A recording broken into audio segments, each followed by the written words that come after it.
बड़ी जानकारी इस वक्त की दे दीपिका पादुकोण टाइप स्टेटमेंट देंगी। इस वक्त बड़ी जानकारी मिल रही है, पेपर पर लिखकर स्टेटमेंट नहीं देंगी दीपिका।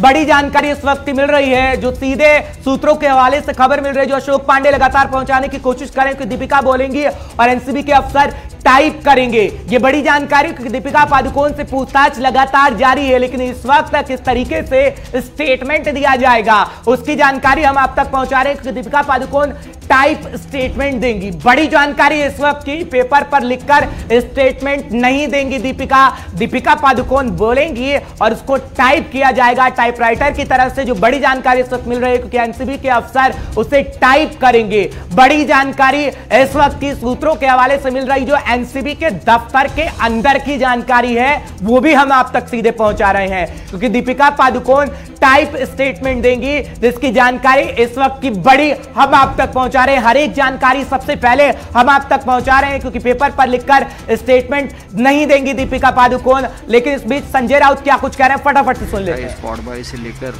बड़े बड़े डायरेक्टर्स भी वहां से है, बच्चन साहब इलाहाबाद से है। देश में अगर इस प्रकार की फिल्म सिटी और किसी राज्य में बनती है तो उसका स्वागत करना चाहिए। क्या कहीं ना कहीं मुंबई की कमी जो छवि खराब करने के लिए यहाँ से जो फेमस मुंबई है फिल्म सिटी से जाना जाता है, कई कलाकारों के लिए वहाँ पे वापस मतलब यूपी में निर्माण करना। कलाकार तो मुंबई नहीं छोड़ेंगे ना जी सर। ऐसा तो किसी ने कहा नहीं है कि ये सब यहाँ से जो कलाकार है जुहू में रहते हैं, पाली हिल में रहते हैं, बैंड्रा में रहते हैं, क्या वो जाकर फिल्म सिटी में रहेंगे? कहीं ऐसा नहीं होता है। फिल्म सिटी होती है एक शूटिंग के लिए, काम के लिए, जो टेक्निकल बातें होती है उसके लिए। अब देखिए रामोजी स्टूडियो है सबसे बड़ा हैदराबाद में, वहाँ भी मराठी लोग जाकर शूटिंग करते हैं, फिल्में होती है वहाँ।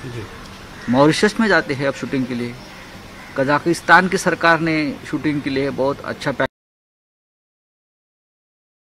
पैकेज दिया है, श्रीलंका ने वहाँ स्टूडियो में मिलता है। तो इस प्रकार से अगर 5 लाख लोगों को इंडस्ट्री होता है, देखिए उनका अधिकार है, बुला सकते हैं। सर तो आप देख रहे जिस तरह से बिहार में इलेक्शन का रिजल्ट मतलब कंपनी लगभग अगले महीने से चुनाव स्टार्ट घोषित कर दिया 3 फेज में, किस तरह से देखते हैं? चुनाव तो होना चाहिए जी।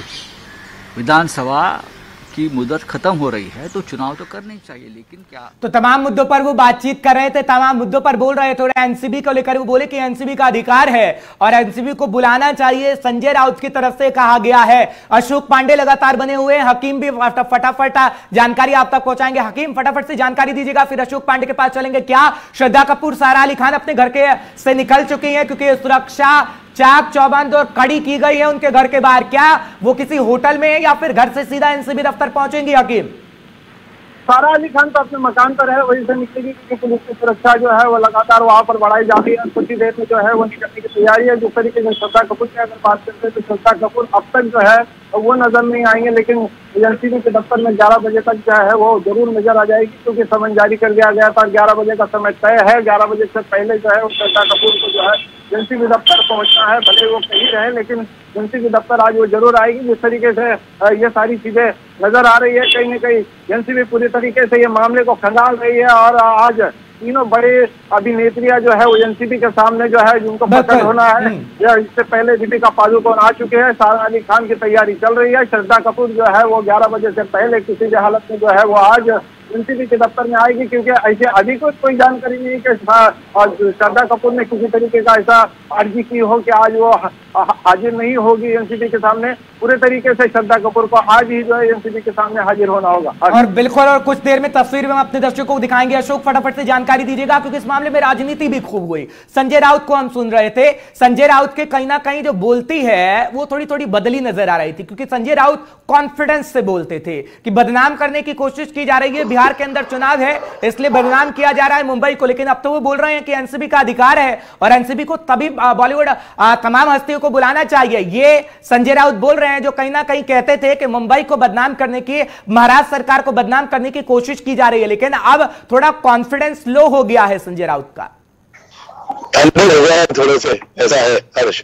लेकिन ऐसा है कि देखिए 5 से लगातार जो है शिवसेना के साथ सत्ता में रहे हैं, माफी चाहूंगा बीजेपी के साथ सत्ता में रहे हैं, और अगर ये मानते हैं कि बॉलीवुड को बदनाम करने की एक कोशिश की जा रही है और इस तरह के काम से बॉलीवुड बदनाम हो रहा है, तो 5 साल में स्वयं ही आकर के सामने बाकायदा राज करते हुए महाराष्ट्र में इस तरह के ड्रग रैकेट को ओपन कर दिया, तब क्यों नहीं किया उन्होंने।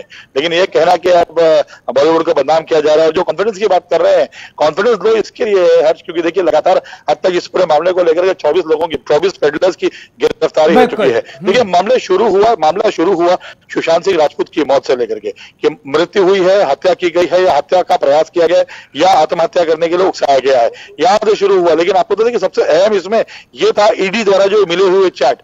अब देखिए कल जिस तरह से विकास सिंह का कहना था इस बात को लेकर के, उन्होंने कहा था कि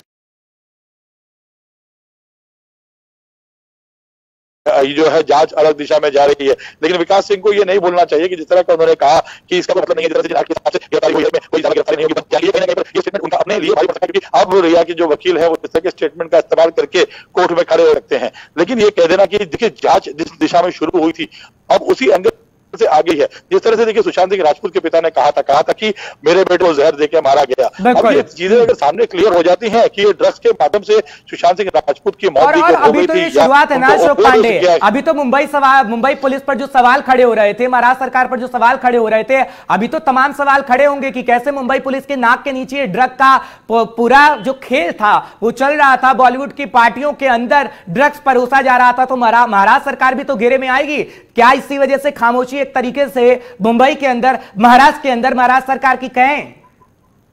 बड़ा दूर तक कनेक्शन है देखिए हर इसका ड्रग्स का।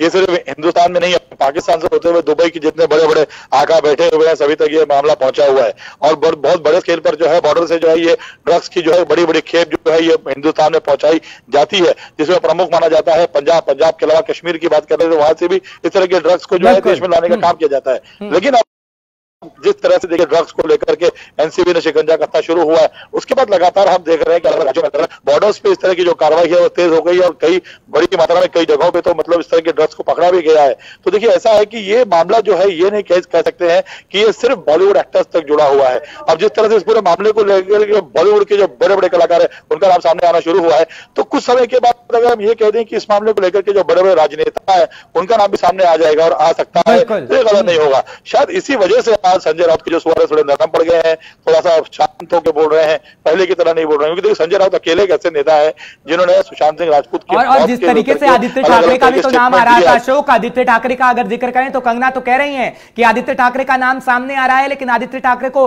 लाना नहीं चाहती। और आदित्य ठाकरे की बात करें तो आदित्य ठाकरे शुरुआत में बोले जरूर थे कि ये जिस तरीके से कीचड़ को उछालने की कोशिश की जा रही है, लेकिन आदित्य ठाकरे उसके बाद से एक शब्द नहीं बोले हैं। खामोशी बहुत कुछ बयां करती है अशोक। बिल्कुल कहना चाहिए था। देखिए आप एक राज्य के नेता हैं, इतने बड़े नेता हैं, और अब ठाकरे परिवार से हैं, और बाला साहब ठाकरे की बात करें तो वो अपने आप में हिंदुत्व की रक्षा और इस तरह के ड्रग्स के नेक्सस के एकदम विरोध में खड़े। कभी भी बाला साहब ठाकरे ने इस तरह ड्रग्स के धंधे का मतलब सहयोग नहीं किया, उसकी कोई प्रशंसा नहीं की, हमेशा से उन्होंने इस बात को लेकर विरोध किया। और दुर्भाग्य यह है कि उन्हीं के सुपुत्र हैं उद्धव ठाकरे, लेकिन उनकी तरफ से इस पूरे मामले को लेकर एक स्टेटमेंट नहीं आया। उद्धव ठाकरे यही इस पूरे मामले को लेकर एक बार सामने आके कह देते कि एनसीबी जो कर रही है बहुत अच्छा कर रही है, हमारे राज्य से कहीं ना कहीं पर ड्रग्स का सफाया हो रहा है, यही चीज दूसरे राज्यों में होनी चाहिए। लेकिन जो चुप्पी है वो चुप्पी देखिए हर्ष काफी कुछ बयां कर रही है, काफी कुछ कह रही है कि आखिरकार जो सूबे के मुख्यमंत्री है चुप